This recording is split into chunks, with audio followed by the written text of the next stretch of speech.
Hello and welcome to my channel. सभी लोगों को स्वागत करते हैं मेरे चैनल में। मैं आपको दोस्त पंकज और आज हम बात करेंगे दोस्तों यहाँ पे कॉन्ट्रैक्ट लॉ के बारे में। देखिए कॉन्ट्रैक्ट लॉ, ये जो वीडियो होगा ये इंट्रो वीडियो होगा, इंट्रोडक्शन होगा बस इसमें। और कैसे क्या कॉन्ट्रैक्ट लॉ है उसके बारे में बात करेंगे। देखिए कॉन्ट्रैक्ट क्या होता है, दो पार्टी के बीच में जो एग्रीमेंट होता है, जो दोनों को मतलब मंजूरी होता है कोई चीज़ में, और दोनों ने मिलके कोई एक एग्रीमेंट बनाया है या फिर कागज़ में लिख के लिया है कि हाँ, या फिर कागज़ में नहीं लिखे फिर भी दोनों के बीच में अंडरस्टैंडिंग हो कि हाँ हम तुमको कुछ देने वाले या फिर तुम कुछ मुझे देने वाले हो। ये सब के बारे में जो भी होता है उसे ही कॉन्ट्रैक्ट बोला जाता है या फिर एग्रीमेंट बोला जाता है। ठीक है, तो ये तो बेसिक कॉन्सेप्ट है, ये बेसिक कॉन्सेप्ट है। इसके ऊपर हम और बात करेंगे धीरे धीरे करके, एक एक कर। डेली आप एक काम कीजिएगा, अगर नए हैं तो सब्सक्राइब कर लीजिएगा, बाकी प्लेलिस्ट देखते रहिएगा। मैं आपको ये प्लेलिस्ट के हिसाब से मैं बना के रखूँगा ताकि आपको आसानी हो समझने में और फ्यूचर पर्पज़ के लिए भी आपको काम पे आएगा। ठीक है, मैं हूँ पंकज रॉय, मैं एक स्टूडेंट हूँ और मैं पढ़ता हूँ और मेरे नॉलेज जो है उसके हिसाब से मैं ये वीडियो बना रहा हूँ। कोई भी मैं किसी को सजेशन नहीं देता हूँ। ठीक है, ये डिस्क्लेमर है या फिर कुछ भी है। और मैं कोई लोग मतलब कोई किसी का केस वेस इसके बारे में कुछ नहीं बोलता हूँ। बस मैं इस वीडियो के माध्यम से आपको बस सिखाता हूँ। जो भी आप अगर लॉ स्टूडेंट है, ठीक है, तो आपके काम पे आएगा कि क्या है क्या नहीं है। ठीक है, जो मेरे नॉलेज पे है वो आपको सिखाता हूँ। चलिए दोस्तों स्टार्ट करते हैं। देखिए कॉन्ट्रैक्ट क्या है। कॉन्ट्रैक्ट एक दो दो लोगों के बीच में, मान लेते हैं ये एक आदमी है, ये एक आदमी है। ये दो लोगों ने क्या किया, इन्होंने मतलब बोला है कि मैं तुम्हें कुछ देने वाला हूँ। मान लेते हैं कि इसने बोला, इसका नाम मान लेते हैं हम ए रखते हैं। इसका नाम क्या है, ए, और इसका नाम क्या है, बी। ठीक है, बी ने बोला कि मेरे पास बी बायर है, बी मतलब बी बायर है और ये सेलर, सेलर कुछ भी सेल कर सकते हैं लोग। ठीक है, तो इसने बोला कि मेरे पास क्या सेल करने के लिए है। मेरे पास मान लेते हैं इसके पास क्या है, पेन का दुकान है। ठीक है, पेन का दुकान है मतलब कलम का दुकान है। इसके पास काफ़ी ज़्यादा अच्छा क्वालिटी का पेन रहता है और ये बायर है, इसे पेन जरूरत, जैसे आप स्टूडेंट हो या फिर लॉ के जानकार हो या सीख रहे हो जो भी है, आप भी आपको पेन चाहिए। आपको क्या चाहिए, पेन का नीड है। ठीक है, अभी इसके पास जो पेन है उसका प्राइस अभी का मार्केट के हिसाब से 5 रुपये चल रहा है। कितना चल रहा है, 5 रुपये। ओके, और ये रेडी हो गया, बी जो है 5 रुपीज़ देने के लिए रेडी हो गया। और दोनों ने मिलकर क्या किया, एक एग्रीमेंट बनाया। दोनों ने मिलकर क्या किया, दोनों ने मिलकर क्या किया कि एग्रीमेंट बनाते हैं कि हाँ मैं तुम्हें ये पेन देने वाला हूँ 5 रुपये में। कितने में, 5 रुपीज़ में। ठीक है, दोनों ने मान गया, दोनों ने क्या किया, एग्रीमेंट बना लिया। ठीक है, उसके बाद जब ये बी ने पैसा देने के टाइम बोला कि मैं अभी पेन नहीं लेने वाला हूँ, या फिर ए ने बोला कि मैं तुम्हें पेन नहीं दूंगा, और कुछ भी सिचुएशन हो सकता है ना कि दोनों क्या किया, मुकर जाता है अपने प्रॉमिस के, अपने जो प्रॉमिस किया दोनों दोनों ने दोनों को। ठीक है, या फिर जो भी प्रॉमिस किया है उससे क्या करते हैं, मुकर जाता है या फिर रिजेक्ट कर देते हैं। ठीक है, इन केस अगर दोनों ही, अगर ए ने रिजेक्ट किया, बी अगर मान जाता है, बी ने रिजेक्ट किया, ए अगर मान जाता है ये डील, ठीक है, तो फिर कोई इशू नहीं है, चल जाता है। इन केस ए ने रिजेक्ट किया, ए ने बोला कि मैं बेचूंगा, सॉरी, ए ने बोला कि मैं बेचूंगा, मतलब मान गए ए रेडी है बेचने के लिए, पेन 5 रुपये से बेचने के लिए तैयार है। लेकिन बी को किसी दूसरे जगह 4 रुपये में मिल गया, वो 5 रुपये दे के क्यों खरीदेगा। ठीक है, तो बी ने क्या किया, रिजेक्ट कर दिया, 5 रुपये से मैं तुमसे नहीं लूंगा, मैं बी से किसी दूसरे से ले लूंगा या फिर मैं नहीं लूंगा, मतलब पैसा देने के लिए मतलब मना कर रहा है। लेकिन यही पे एक प्रॉब्लम हो जाता है, यही पे क्या हुआ, प्रॉब्लम हो जाता है। बी ने, क्योंकि बी ने मना कर दिया, रिजेक्ट कर दिया। ठीक है, बट ए ने इस रिजेक्शन को एग्री नहीं किया, मतलब एक्सेप्ट नहीं किया। ए ने रिजेक्शन एक्सेप्ट नहीं किया, एक्सेप्ट नहीं किया, और इसी वजह से ए ने क्या कर दिया, उन्होंने दोनों ने मिलकर जो एग्रीमेंट बनाया था ना, एग्रीमेंट बनाया था ना दोनों ने मिलकर, कि मैं तुमसे ये पेन लेने वाला हूँ और तुम मुझे ये पेन देने वाले हो कितने में, 5 रुपये, और अभी 5 रुपये इतने दिन के बाद मैं तुम पैसा दे के लेके जाऊंगा। ये जब ये एग्रीमेंट जो दोनों ने मिलकर साइन किया था, जब ये दोनों में से कोई एक ने अगर ब्रोक करते, तब इसी एग्रीमेंट को शो करके कोर्ट में बोल सकते, जज के सामने ये डाल सकते और बोल सकते कि हाँ ये एग्रीमेंट हुआ है हमारे दोनों के बीच में, देखिए जज साहब। और क्योंकि इसके फायदे के लिए, बी के फायदे के लिए, 1 रुपये का फायदे के लिए ये मेरे से माल नहीं ले रहे। लेकिन प्रॉब्लम ये है कि मैं जो सेलर है, सेलर बोल रहा है कि मैं इतना दिन से ये पेन होल्ड करके रखा हूँ दुकान में, कस्टमर आता है लेकिन नहीं बेचता नहीं हूँ, बट अभी ये मना कर रहे हैं तो फिर मेरा तो ये लॉस होता है ना। तो लॉस का भरपाई कौन करेगा? और अभी ये मना कर रहे हैं, उसके बाद क्या कर रहे हैं कि टाइम बहुत दिन भी हो गए, इतना टाइम। तो जज साहब उसमें एक डिसीजन देगा, और मेरे ख्याल से जज साहब सेलर के पक्ष में जवाब देगा, क्योंकि दोनों ने मिलकर एग्रीमेंट किया था, और अगर एग्रीमेंट करते तो फिर उसे मानना ही पड़ेगा, ठीक है। इसीलिए आपका इसी को एक्चुअली क्या करते हैं, कॉन्ट्रैक्ट बोला जाता है। कोई भी डील करने के लिए जो भी एग्रीमेंट बनाते हैं, ठीक है, उसे ही कॉन्ट्रैक्ट बोला जाता है, ठीक है। ये सिंपल सी बात है, सिंपल सी लॉजिक है। अभी इसमें बहुत सारी चीजें आ जाते हैं इसमें, जैसे कि आपका आ जाता है आपका object and function of law of contract. ये तो फंक्शन मैंने बोल दिया। उसके बाद applicability of English law and foreign law, ये तो अलग बात होती है। Interruption close, definition of contract, definition क्या है, कॉन्ट्रैक्ट का डेफिनेशन बहुत ने बहुत तरीके से दिया है, ये बुक में पढ़ लीजिएगा, ठीक है। मैं आपको बस कॉन्सेप्ट समझा रहा हूँ, ठीक है, कॉन्सेप्ट समझा रहा हूँ बस आपको मैं। डेफिनेशन में आपको दिखा देता हूँ फिर भी एक बार, डेफिनेशन में दिखा देता हूँ। डेफिनेशन देखिए, कॉन्ट्रैक्ट काफ़ी तरीके से बनाया जाता है। बहुत लोग क्या करते हैं, जैसे कि आपका कोई बड़ा बिजनेस हो कि दुकान में हो, जैसे कोई दुकान रेंट पे देते तब कॉन्ट्रैक्ट बना जाता है दोनों के बीच में कि हाँ ये दुकान ले रहा हो या फिर मैं दुकान ले रहा हूँ। तो इस तरह से बहुत सारा कॉन्ट्रैक्ट बहुत तरीके से लोग बनाते हैं, और आपको समझना होगा कौन से कॉन्ट्रैक्ट वॉइड होते हैं, कौन से कॉन्ट्रैक्ट नॉन वॉइड होता है, ये आपको समझना होगा, ठीक है। और इसे समझने के लिए आपको कॉन्ट्रैक्ट का जो लॉ है वो जानना होगा। डेफिनेशन ऑफ कॉन्ट्रैक्ट मैं अगर आपको बोलूँ, डेफिनेशन ऑफ कॉन्ट्रैक्ट क्या होता है, डेफिनेशन ऑफ कॉन्ट्रैक्ट, रुके ये क्लीन कर लेता हूँ।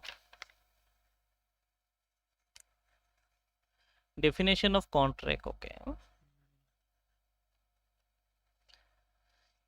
देखिए, definition of the term contract has been defined various author in the following according to Salmon, according to Salmon,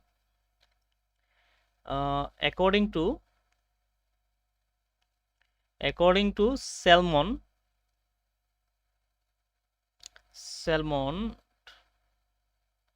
a contract is an agreement creating and defining obligation between the two parties, मतलब दो लोगों के बीच में, ठीक है।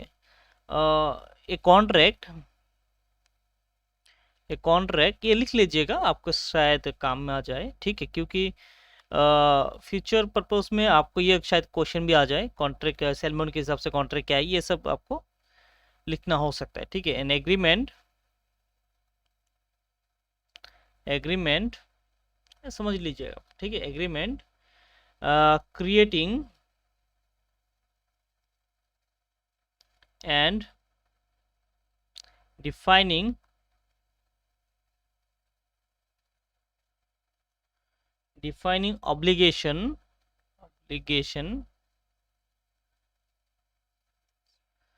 obligations between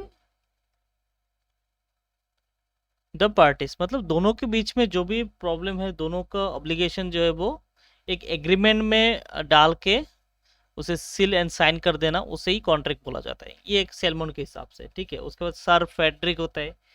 sir Frederick का definition अलग है। द सर फेडरिक का डेफिनेशन किस टाइप का है? सर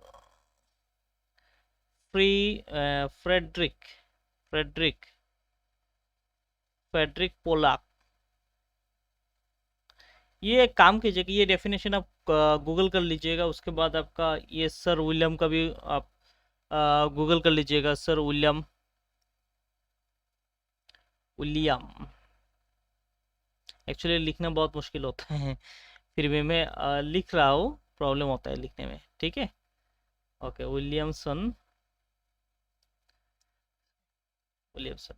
तो ठीक है, सर फेडरिक ने बोला है द लॉ ऑफ कॉन्ट्रैक्ट में be describe as the endeavour of public authority to establish a positive sanction for the expectation of good faith which has grown up in the mutual dealing of men। मतलब दोनों के बीच में जो एक expectation है उससे सही तरीके से सही इंटेंशन में लोगों के सामने रखना, और लोगों को मतलब भरोसा हो कि ये नहीं तोड़ेगा ये सामने वाला, तो इसे लिख के रखना ही। इसीलिए क्या होता है कि म्यूचुअल डीलिंग ऑफ मैन, तो म्यूचुअल एग्रीमेंट होता है ये, ठीक है।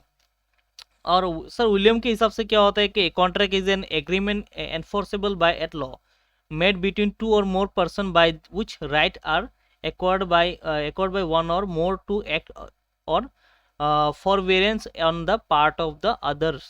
मतलब एक्चुअली क्या होता है कि जो भी कॉन्ट्रैक्ट क्या होता है कि कॉन्ट्रैक्ट ऐसा एक चीज है जो कि एनफोर्सेबल बाय लॉ, लॉ के तरह, लॉ मतलब लगाया जा सकता है, enforceable by law, bye law. Contract ऐसा कॉन्ट्रैक्ट क्या होता है जो जिसके सहारे जो लॉ है उससे काम पे है। जैसे कि मान लेते कोई अगर मना कर देते कोई चीज देने के लिए, आप अगर केस करे तो कम से कम आपको जज साहब आपके हेल्प कर सके, इस टाइप का जो भी चीज होता है उसे कॉन्ट्रैक्ट बोला जाता है, ठीक है, दोनों पार्टी के बीच में जो भी लिखा हुआ है। तो ये सब कुछ डेफिनेशन है, डेफिनेशन तो आप समझ जाएंगे, बट मेन धीरे धीरे करके आएगा आपका, ठीक है। तो उसके बाद आपका एग्रीमेंट, एग्रीमेंट क्या होता है? Agreement is a every promise or every set of promises the forming for each other and promise is defined in section 2ab indicate a proposal when accepted become a promise। Therefore an agreement is an accepted proposal। Thus agreement every agreement in the ultimate analysis in the result of a proposal of by offer one party its acceptance by other to somehow.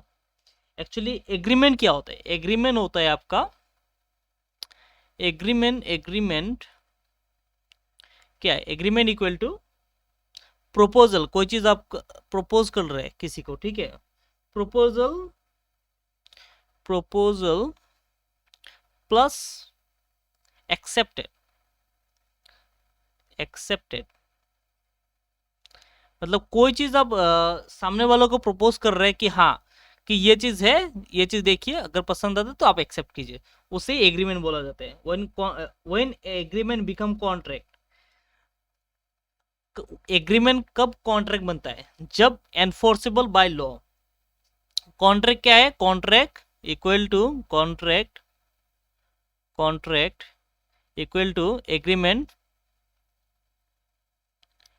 Plus enforceable by law, enforceable by law, उसे ही contract बोला जाता है। Agreement, सभी agreement contract नहीं होता है, लेकिन ज्यादातर आपका क्या होता है कि एग्रीमेंट कॉन्ट्रैक्ट बन जाता है। जो एग्रीमेंट आपका एनफोर्स किया जा सकता है लॉ के द्वारा, लॉ लगाया जा सकता है जिसमें, उससे ही एक कॉन्ट्रैक्ट बोला जाता है, सिंपल सी भाषा में।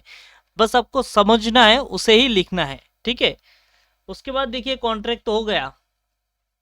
अभी what are agreement what agreement are contract? All agreement are contract if they are made by the free consent of parties competent to contract for a lawful, are made a lawful consideration with a lawful object and are not nearby expressly declared to be void। मतलब कोई भी एक दोनों party के बीच में consent दिया जाता है कि हाँ ये चीज मैं मानता हूँ, उसे ही एग्रीमेंट बोला जाता है, सिंपल सी भाषा में। तो इससे ही मतलब बार बार अलग अलग भाषाओं में बताया गया है। Nothing herein contain shall affect any law in force in India and not hereby expressly repealed by which any contract is required to be made in writing or in the presence of witness or any law relating to registration of document। मतलब कोई भी agreement बना के समय आपको कोई भी witness रखना होगा या फिर साइन करते हुए विटनेस रखना, ताकि जब इन्फोर्सेबल बाय लॉ होगा तब कम से कम आपके पक्ष में कोई दो चार लोग बोले कि हाँ इनके साथ ये कॉन्ट्रैक्ट हुआ था और इसे ये ब्रेक किया है। तो इस टाइप से आप कर सकते हैं। अभी there is some consideration the part is competent to contract, their consent is free, their object is lawful, and the agreement must not be expressly declared void. In some exception cases are as provided by the law, the agreement should be in writing or in the presence of witness or should be registered। ये दो चीज होते हैं, registered होना चाहिए, ठीक है, agreement आपका रजिस्टर्ड होना चाहिए, उसके बाद आपका रजिस्टर्ड होना चाहिए और विटनेस चाहिए होगा जब आपका एग्रीमेंट बनता है। और उसके बाद आपका ये मेन चीज़ ये दो नहीं है, ठीक है। उसके बाद ये दो तीन चीज़ आपको चाहिए होता है, ठीक है। All contract are agreement but all agreement are not contract, thus an agreement become a contract when the following condition are satisfied. क्या क्या कंडीशन चाहिए होगा? फर्स्ट कंडीशन, एक एग्रीमेंट कब कॉन्ट्रैक्ट बनता है? जब आपका there is some consideration, some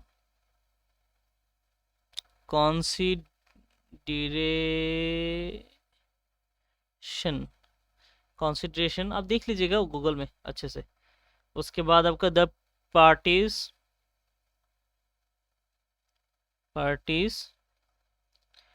are competent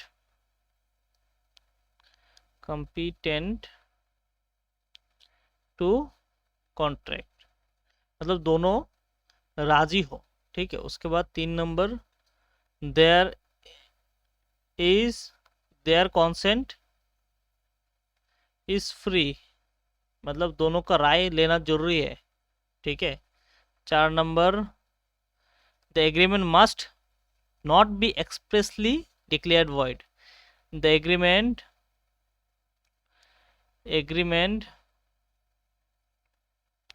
must not be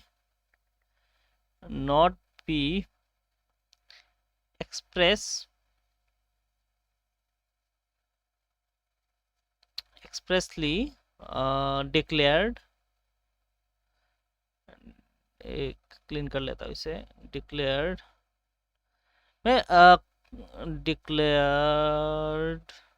void।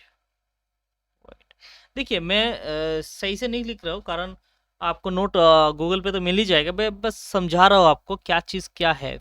देखिए first, there is some the consideration, दोनों के बीच में एक एग्रीमेंट होने के कारण क्या रहता है कि कंसिडरेशन होना चाहिए, पार्टी म्यूचुअल एग्रीमेंट होना चाहिए। उसके बाद देयर कॉन्सेंट आपको फ्री होना चाहिए, the must not be expressly declared void होना नहीं चाहिए, ठीक है। तो ये जो कुछ चीज़ आपका क्या रहता है कि कॉन्ट्रैक्ट में होना चाहिए। अभी बात करते हैं आपका कॉन्ट्रैक्ट तो होगा काइंड्स ऑफ कॉन्ट्रैक्ट। कॉन्ट्रैक्ट कितने टाइप का कॉन्ट्रैक्ट होता है? कॉन्ट्रैक्ट आपका काइंड्स ऑफ कॉन्ट्रैक्ट,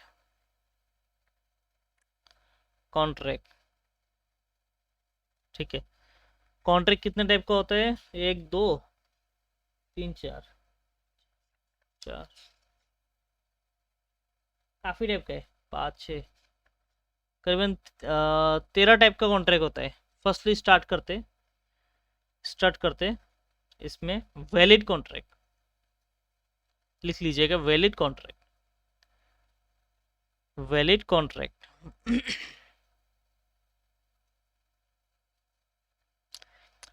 कॉन्ट्रैक्ट कौन सा चीज होता है? कोई भी चीज, जैसे कि valid contract is an agreement which is binding and enforceable by law both the parties to it. It contain essential element of valid consent content as laid down by the section 10 of the act। मतलब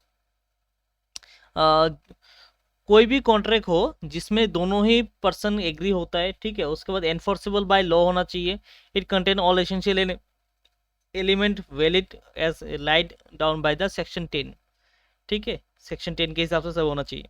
void contract, second, void contract,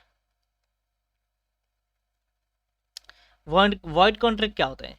it is a contract without any legal effect and cannot be enforced in a court of law.